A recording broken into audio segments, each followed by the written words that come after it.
Yeah. Hey, there was another piece of news that came out. I was on Ariel's show on Monday, Ariel Helwani's show, the MMA Hour, and right before I went on, so you're sitting there waiting for him to bring you on. I'm listening to the show, and they had Poirier and Eddie. So those guys agreed to a fight. It's like in Canada. But the relevance to that I thought Ariel missed, and so did everybody else, is you got a three-way dance for Khabib right now. And it's between Eddie, Poirier, and Kevin Lee. So the fact that you made a fight between two of those guys, which is Poirier and Eddie, tells me by default alone, Kevin Lee's about to fight for a world title. With Conor out, if he is in fact out, and I think he is going to be having to deal with a legal issue, and then Dana said something's coming on top of that when all of that's done. I think that's a fair conclusion. With Tony out, which we know he is because of the ACL injury, you then have these three wonderful options. Two of them just got booked. One of them is open. How am I wrong on this? Kevin Lee is about to fight for a world championship. How am I wrong?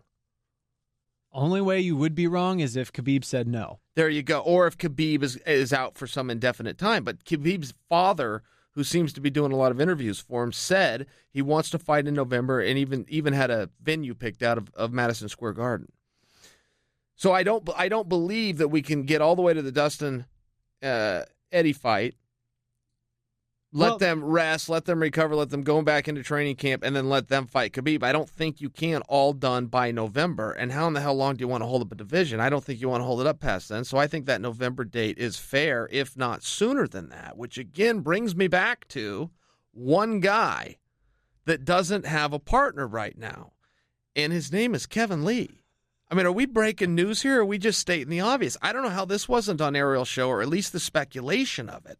I can't prove this is true, but I can give you my data. That's my data. You got 5 guys. One's in handcuffs, one's in a cast, 2 are fighting one another. Now you got one guy. Kevin Lee's about to fight for a world championship. And Khabib put Dustin in a bad spot, too. You know, the champion generally doesn't call anybody out. The champion gets called out. So when a champion does do a call out, a lot of times that fight happens. But the other side of that coin is why. Well, I think he's the number one contender, and I think he deserves it. Oh, do you? Because that'd be really dumb for you to call him out if that was your basis. So let me go ahead and take a swing at this ball here. I think you called him out because you think you can beat him. And, kid, it doesn't work that way. And no matter if you beat 25 guys and lost none and put that big wig on and you got a strap around you are not running things around here. And we're not going to start off on that foot just because you and your dad said you wanted on social media. It doesn't work that way. I'll decide who you fight. I think that some of that could have backfired on him. He needs to be real careful with that. Everybody does. It's a bit of a turnoff for us, too. You know, champions don't call guys out. That's true. And when they do, it can be a bit of a blessing, but it can also be the other side of the coin. We're going, wait a minute. Why are you picking fights? Because a smart guy would only pick a fight that he thinks he can win.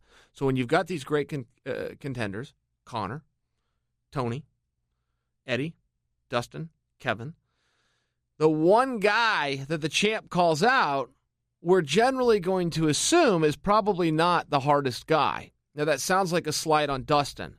What I'm talking, and I would never do that to Dustin. What I'm talking about is from the psychology standpoint, that can be bad for business. The other side of it is, hey, kid, you've never been beat, and you might not be getting beat anytime soon. And if Dana White's created 100 stars, he's created 98 monsters. That's the side that he never talks about, right? They all end up being scumbags that at some point turn the gun back on him.